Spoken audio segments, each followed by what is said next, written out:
ओ fitter आवरा लवकर, 2 दिवसापासून आमचा तात्या बांधे आमच्या दांड्याला बसली खूपच झळ. 1 तासात चालू होईल, काढा थोडी कळ.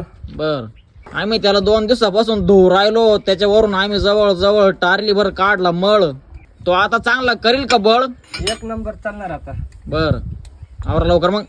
त्यांनी पण आपल्या तात्याला मग खालून वरून तपासून घेतलं. आता करायला लागलाय तो कुठं थोडीशी वळवळ.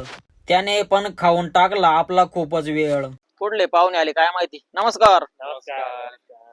कोणत्या मार्गी आले? इकडे कुठं निघाले ते? आम्ही लग्नाला गेलतो. बर जाताना म्हणलं तुमची गाडी, सचिन भाऊची गाडी घेऊन जाऊ म्हणलं. तुम्ही डायरेक्ट खाणीत आले मग? अहो लई वणवणी झाल्या तेव्हा आम्ही खाणी झालो इकडे. हा का? हा काय चाललं मग? काय नाही, आनंदी आपले व्हिडिओ पाहता का?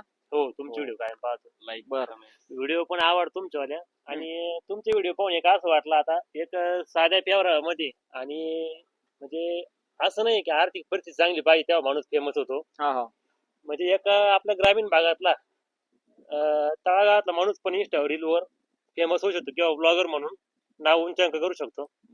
या अनुषंगाने आम्ही तुम्हाला भेटला आलतो आणि तुमचे व्हिडिओ आम्हाला कायम आवडतात. बर म्हणून मला सचिन भाऊला भेटून येऊ. बर चहा ना का आता लाडू खाला असं नाही जगात. लाडू तात्याला बावड्याला भेटलो आम्ही. हा ना त्यांचं चालू आहे काम आता. बावडे भाऊ आजारी पडले म्हणजे पंप ते आजारी ना चालू आहे ना, पंपाचं काम चालू आहे त्यांचं झालं. ते आता होते उद्या रिपेअर. हा ना. त्यांना चांगलं खायला प्यायला घातलं आम्ही. हा गाव तो पण लाडू जर हा ना करायचे होते पण मग आता ते काजू बदाम टाकून करावंच लागतील तर लाडू. चालतंय सचिन भाऊ. हा हो या आले तिकडे आमच्याकडे. हो येऊ ना. जळगाव पुरणगाव का? हा पुरणगाव ठेवले. बर बर या मग परत आले का? हो 100%. चालेल ठीक आहे. चला धन्यवाद. धन्यवाद.